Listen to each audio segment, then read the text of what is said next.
Very good evening, ladies and gentlemen. Thank you very much for tuning in. I'm Sneha Koshi and you're watching Beyond the Headline. Well, is this Shashi Tharoor's Congress dilemma or Congress's Shashi Tharoor dilemma? When Shashi Tharoor says, if Congress doesn't need my services, I have options, I have my books, speeches, stock invitations from across the world. What does this mean? He said this in an article in Indian Express.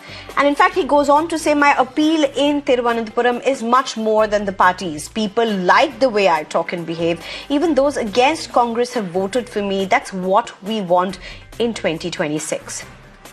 How must Congress look at this? In Kerala, though, Shashi Tharoor has been at the centre of a lot of backlash from his Congress colleagues, including state senior leaders, for a podcast and an article. Well, in an article, he praised Kerala's startup economy, quoting the state's minister, and says how one can open a business in Kerala in 2 minutes. If that is true and not hyperbole, it's astonishing development.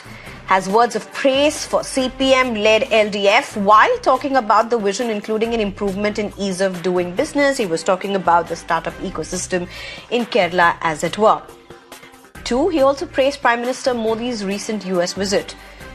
He went on to say, to hear Trump, whose defense secretary called him greatest negotiator in the world, announce that Indian Prime Minister was a better negotiator than he was sounds like something Modi can put in the bank.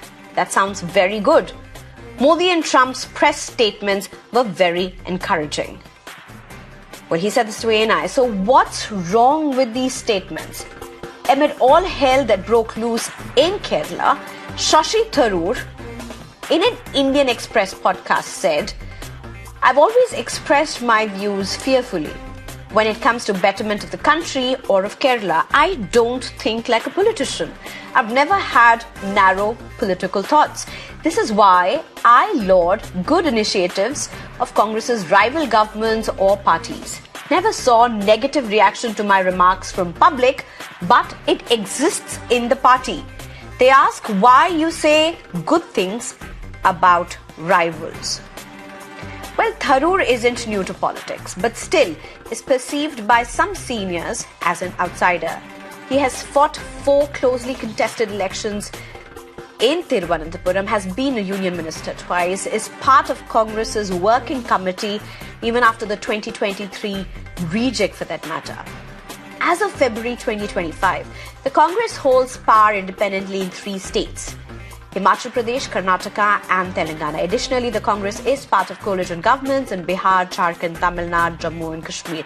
Now, this isn't about Congress versus Tharoor. What it is, though, and that's what everybody is asking, is Shashi Tharoor going to leave the Congress? Or some are asking, is Shashi Tharoor going to be forced into leaving the Congress? Or more still, there are people who are asking, is it high time that Congress reimagines itself? Whatever it is, this is something that Congress has to take serious note of.